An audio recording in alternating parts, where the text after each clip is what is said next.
les informations fournies. J'ai 3 points à souligner.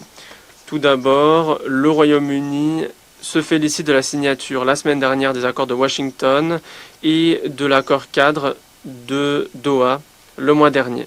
Nous saluons l'initiative prise par les États-Unis, le Qatar et l'Union africaine pour mener ces efforts. Nous appelons les parties à appliquer les accords et à honorer leurs engagements intégralement. Deuxièmement, nous sommes profondément préoccupés de ce que, en dépit des progrès politiques, les violences se sont intensifiées dans le sud Kivu. Nous condamnons l'offensive récente du M23 et la prise d'Ouvira avec l'appui des forces de défense rwandaises. Nous appelons à une cessation immédiate des hostilités et appelons toutes les parties à pleinement respecter la résolution 2773 du Conseil de sécurité. Il n'y aura pas de solution militaire à ce conflit. L'escalade des combats a également aggravé la situation humanitaire déjà déplorable. Et celle-ci ne fera que se détériorer alors que les réfugiés traverseront la frontière pour se rendre dans le Burundi suite aux dernières offensives du M23. Nous sommes préoccupés par les informations indiquant des violations des droits humains et des abus, notamment des violences sexuelles liées au conflit. On a entendu le témoignage tragique livré par Médecins sans frontières aujourd'hui. Violations commises par les parties au conflit, notamment par le M23. Celles-ci doivent prendre fin. Le Royaume-Uni appelle les parties à pleinement respecter leurs obligations au titre du DIH, notamment s'agissant de la protection des civils. Troisièmement, le Royaume-Uni réitère son plein soutien à la MONUSCO. La mission continue de jouer un rôle vital, notamment à l'appui de la protection des civils. Nous exprimons notre soutien pour que la MONUSCO joue un rôle dans la surveillance du cessez-le-feu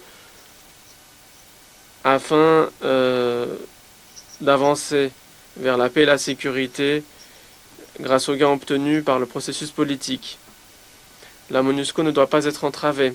Nous appelons la M23 à lever toutes les obstructions qui pèsent sur les activités de la mission. Nous exhortons toutes les parties à garantir la liberté de circulation de la MONUSCO en conformité avec les décisions prises par le Conseil.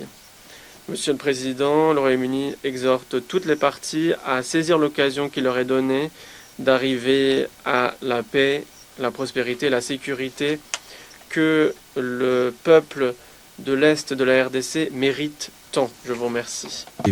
Je remercie la représentante du Royaume-Uni et je donne à présent la parole au Panama. Merci beaucoup, Monsieur le Président. Permettez-moi tout d'abord de remercier le secrétaire général adjoint Jean-Pierre Lacroix ainsi que le docteur Mohamed Javid Abdelmonim, président international de Médecins sans frontières, de leurs précieuses interventions.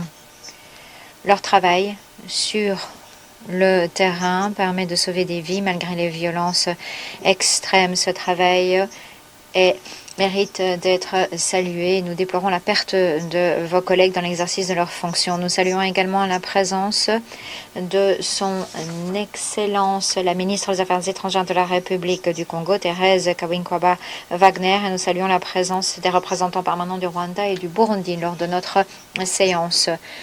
Nous saluons les progrès diplomatiques récemment obtenus, notamment l'accord de paix passé entre la RDC et le Rwanda en juin 2025 sous l'égide des États-Unis et le cadre convenu à Doha entre le gouvernement de la RDC et le M23 signé le 15 novembre 2025. Toutefois, la réalité sur le terrain